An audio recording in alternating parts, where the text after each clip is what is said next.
Bapak tadi gimana Dari Pak di media, dalam? Pak. Dari media Iya Bapak. media mana? Dari cumi-cumi Bapak. Hah? Cumi-cumi. Ya tadi. Bagaimana sih Pak melihat persidangan Nikita Mirzani ini dengan jaksa yang dramanya cukup panjang di Iya, dalam betul, ruang Bapak. persidangan? Iya, itu kan kalau saya ngelihat itu suatu proses saja. Siapa yang merasa mungkin sepanjang, lihat dulu deh. Itu masih di dalam saat berjalannya proses persidangan tidak. Nah ini kan kembali kalau dalam proses persidangan itu kan kembali kepada hakimnya. Kalau dibiarkan oleh hakim nggak ada masalah kan dia jalan-jalan aja. Jadi demikian kalau menurut saya kita lihat aja. Oh itulah dinamikanya kita untuk menegakkan keadilan dan kebenaran. Nah kalau ada yang dilanggar, ada pihak merasa dilanggar suatu aturan tertentu, kan ada ya. Kalau misalnya hakim yang melanggar katakanlah ininya kode etiknya dia, ada yang namanya KY, Komisi Yudisial. Kalau jaksa ada yang melanggar itu, ada yang namanya Komja, Komisi Kejaksaan. Kalau advokat kan ada juga yang kode etiknya dia, dilihat aja. Yang kira-kira yang ini udah, apakah masih dalam batas-batas yang mana? Itu aja ukurannya. Kalau masih tata tertib, tentu kan persidangan hakim. Tapi kalau para orang ini udah melanggar rasanya itu, apakah hakimnya, apakah jaksanya, atau advokatnya, masing-masing kan ada perkumpulannya mereka. Itu bisa ditanyakan ke situ, dilihat di situ, diselesaikan di situ. Perihal yang ramai-ramai bahwa terdakwa menyebut adanya suap, itu sebaiknya kemana sih Pak kalau ada jaksa yang menerima suap dan lain-lain seperti itu? Iya, tentu kalau mengenai masalah suap, ini kan suap itu jelas suatu tindak pidana, ini kan dugaan dia. Iya. Laporannya kemana? Kalau suap ini berkaitan dengan tindak pidana korupsi, itu ada 3 penegak hukum kita yang mungkin bisa menerima laporan terhadap bisa polisi, bisa jaksa, bisa KPK. Jadi bisa ada 3 ini. Kalau memang ada dugaan itu, tentu kan harus ada bukti kan ya, harus ada 2 alat bukti. Nah kalau nggak ada nanti mereka nggak akan lanjutkan. Gitu. Jadi pihak merasa oh ada kayak gini, menurut saya tempuhlah prosedur karena setiap ada jalur hukum pidana ada jalur. Kalau katakanlah sistem peradilan pidananya tadi, apakah polisi ada pengawas internalnya mereka, kemudian juga ada yang Kompolnas.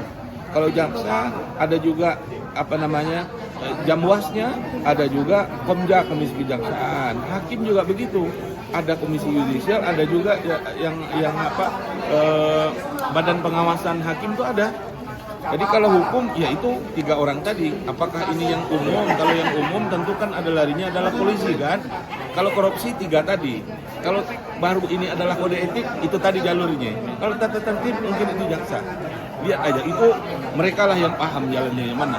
Ya, Pak melihat adanya jaksa juga yang merekam gitu. Kalau dalam menurut pandangan Bapak. Nah, saya melihat gini. Ini ada nggak larangan merekam itu? Lari ke aturan. Kalau saya kan hukum kan kita ada nggak dilarang merekam itu? Itu kan persoalan. Kalau yang kalau kirang ada itu yang dilanggar, kan bisa dilapor proses.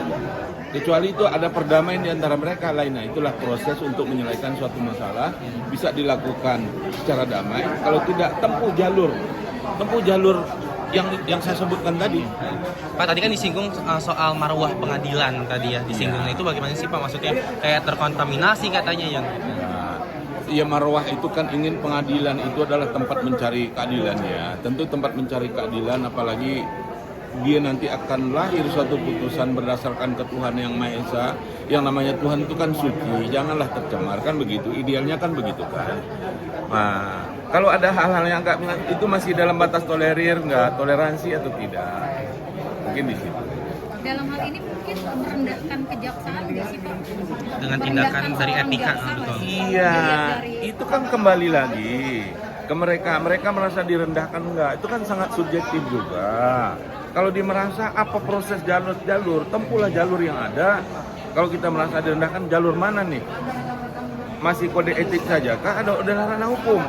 Kan itu dilihat, itu mereka yang akan paham. Tentu sebelum melangkah, tentu kan harus dibicarakan dulu di internal mereka kan. Nah, ini di mana nih? Pastilah setiap setelah sidang itu,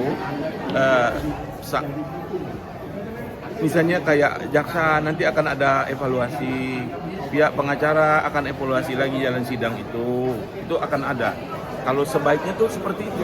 Ya, begitu persidangan selesai, kadang-kadang kan waktunya kalau sidang sampai malam, kapan mereka untuk evaluasi? Mungkin besoknya.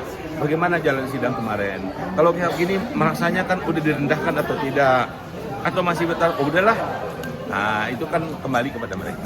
Kalau dari pandangan Bapak sendiri ini kan maksudnya sedikit banyaknya terdakwa ini selalu menghina juga secara pribadi kepada JPU juga. jaksa penuntut umum ini. Ini bisa memperberat juga hukumannya nggak sih? Enggak, kalau itu kan persoalan lain. Ya, kalau yang ada enggak, dia ini kan orang itu kalau penghinaan ini, kalau menuju kepada pribadi, penghinaan itu namanya delik aduan. Kembali dia, kalau dia merasa dia akan adukan. Nggak boleh orang lain merasa kita penonton ini dihina, kita adukan, nggak bisa. Yang bersangkutan. Nah kalau bersangkutan nggak merasa dihina ataupun dihina, biarin aja lah. EGP misalnya kalau itu kan emang gue pikirin gitu kan. Misalnya orang yang nggak mau nyari-nyari masalah lagi, kalau kayak begini ya udah selesai aja lah ini. Biarlah masyarakat yang menilai, kan ada juga kan. Nah kalau masyarakat pasti itu adalah namanya sanksi sosial, bukan sanksi hukum kan. Kalau hukum dia akan tempuh prosedur tadi, diadukan.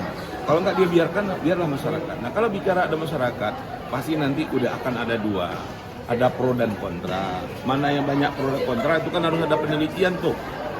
Paling tidak akan itu muncul ujungnya, nanti ada setuju, ada yang tidak setuju. Itu biasa. Janganlah misalnya ini yang nggak setuju itu saling kita juga menimbulkan masalah hukum yang lain. Kalau saya mengimbau demikian, ya sudah kita berbeda. Siapa yang mengikat? Ya hakim, putusan hakim. Itu. Tapi melihat terakhir mungkin Pak, melihat perdramaan ini di ruang sidang hal yang wajar atau perlu di warning juga nggak sih? Tentu kita mengimbau sih boleh ya. Iya. Tapi paling tidak kan, oh iya memang ada begini ya dinamikanya. Kan kita lihat aja, karena bisa berkembang nilai-nilai, kembali ke nilai-nilai masyarakat lagi. Kalau dulu kayak begini, sekarang mungkin begini plus. Itu masih diterima, kembali lagi penerimaan yang idealnya bagaimana sih? Ini kan bergerak terus nilai itu, ini pantas, ini nggak pantas, itu pasti berubah setiap saat. Itu.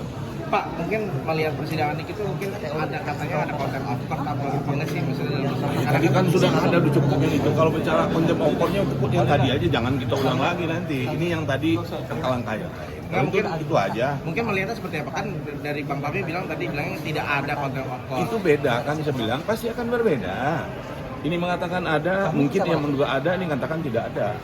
Ada atau nggak adanya tentu kan harus ada dulu suatu putusan pengadilan kan. Kan kalau secara hukum kan seperti itu. Kalau pendapat pasti akan berbeda-beda pendapat. Ini begini, biasa. Terimalah perbedaan pendapat itu. Ya kan kalau kita nggak terima, tentu kan ada tahap proses hukum. Tinggal itu.